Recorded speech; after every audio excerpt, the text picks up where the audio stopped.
What we got, Nick? I thought pro day was cool. It was good to see. So like Amari Burney needed pro day. He only had the East West Shrine Bowl and didn't get a comment in it, but he needed that. Richard Garage wasn't able to work out.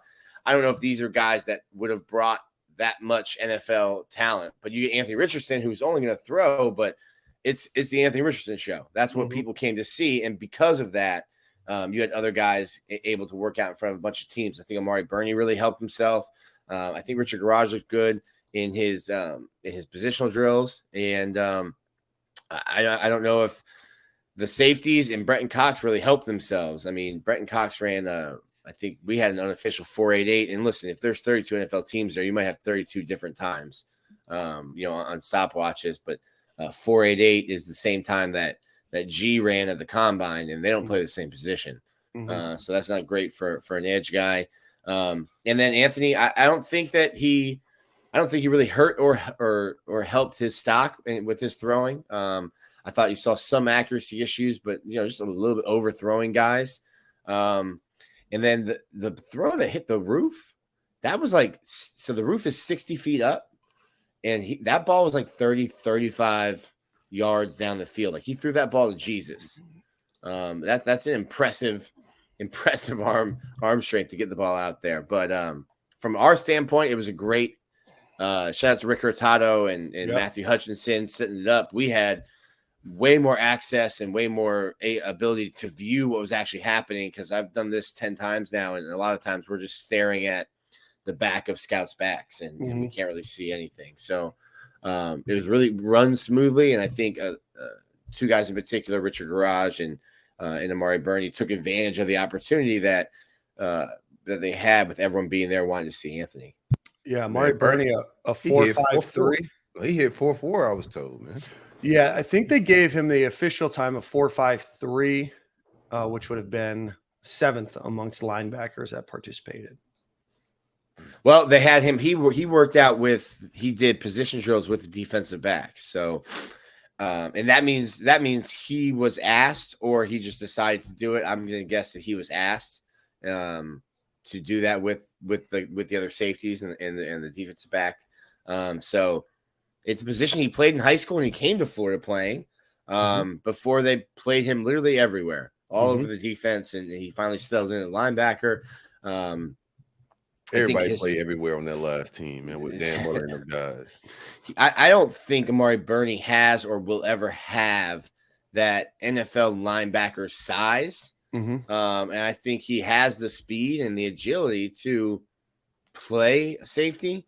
Now that's going to be a whole different thing for him. Now the game is faster. Everyone's better. Everyone's an All-American you're playing against, and you're relearning that position. So Amari Burney's the guy, though, I think that can make an NFL roster on special teams while he learns to play safety at that next level. You can put him on all 4 special teams. And as much as I love Ventrell Miller's not a guy that's going to play on special teams. I don't think, at the next level. And that's how you make roster, because you fill 3-4 roster spots by being able to play special teams and contribute there. I think Amari Burney's size, he can't be that much smaller than like maybe Alex Anzalone coming out of college, right? Anzalone was at least listed like 6'2" or 6'3", 230, 240. So Burney, I think, is listed at 6'2", 225. It doesn't look like that, though. And that, I mean, I could be wrong, but it doesn't look. He doesn't look like that. He doesn't look 230 almost. He looks to me like a guy that if you told me he weighed 205, 210, I'd be like, okay. But he's always looked like, coming out of high school, we'll move on from Burney in a second here, but coming out of high school, I always thought that he could put on way more size considering his frame. He got very long arms considering his body. So I always thought he could bulk up and get bigger. I've never seen him really fill out to look like a linebacker, and he was always, to me, a little oversized to be a defensive back. So it's going to be interesting to see how they develop him in the NFL, because I do think his ceiling is high. I think he may find his groove in the NFL with that type of speed he got. And at that size, if he figure it out, these pros figure it out, he can make a lot of money for a long time in the NFL. Shout out to us. Shout out to me and you, Silk. Yeah. Pretty spot on with the 40 prediction. Dan egregiously said, you would need a sundial to watch him. To watch Amari Burney's 40. I'd have to review the tape on that one, but that sounds like something that I would say, but I don't think I said that about him. Let's just run through a brief numbers, and this is going to kind of be all over the map here just because of the way that they did their bench press and their vert jump and everything else. So bear with me here. Amari Burney, 22 reps on the bench press. Brenton Cox, 29. Amari Burney with a 33-inch vertical. Richard Garage was a 22.5-inch vertical. Diedrich Vanover, who was on the track team, played at Morehouse College, was also somebody that was there. I think he ran a 4.44 40. A guy that might go undrafted, might get the opportunity, or that will go undrafted, but might get the opportunity to make a roster. He participated. Let's see. I know you had Jordan Pouncey out there, Richard Garage, Osiris Torrance, 813 3-cone shuttle, Gervon Dexter 7.55. And that's kind of it for the numbers. So high level, but good day, opportunity for everybody. I know Trey Dean ran the 40, did improve to a 4.69, but still not at the higher end of where safeties are from a speed perspective.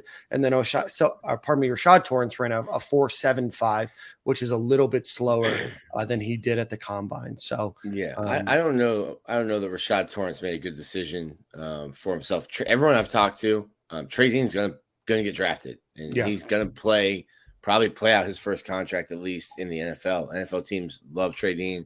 I think Rashad Torrence had 3 decisions. I think he could have stayed at Florida, could have transferred, or he could have declared. I think he made the worst of those 3 decisions.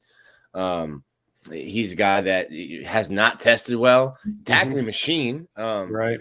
But has also been exposed and would have to answer some questions. So I wish him the best, but I think he should have stayed in college, whether that was at Florida or somewhere else in 23.